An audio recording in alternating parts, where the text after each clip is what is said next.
అమ్మయ్యా, salary credit అయిపోయింది.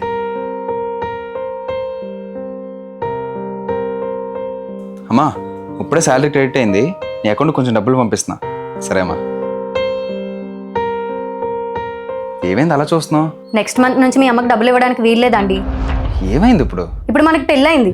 మీరు సంపాదించిన డబ్బులు ఇవ్వాల్సింది, ఉంచమని చెప్పాల్సింది నాకు, మీ అమ్మకి కాదు.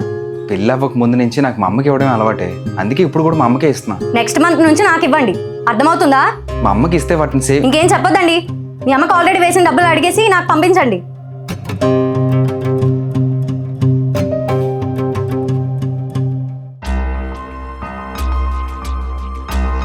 ఇవ్వండి, ఇవ్వండి.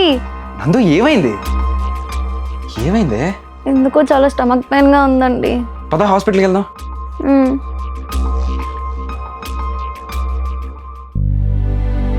డాక్టర్ ఏం కాదన్నారులే.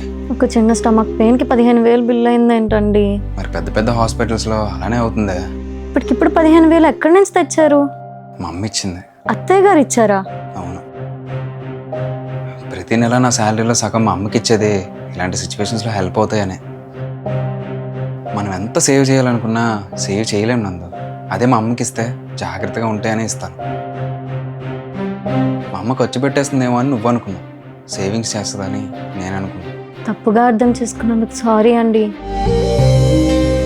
కొడుకు పెళ్ళాక కూడా తన తల్లికి డబ్బులు ఇస్తున్నాడంటే వైఫ్ పైన నమ్మకం లేక కాదు. పెద్దవాళ్ళు చేసే అంత సేవింగ్స్ మన ఏజ్లో మనం చేయలేం కాబట్టి. అందుకే అపార్థం చేసుకోవద్దు.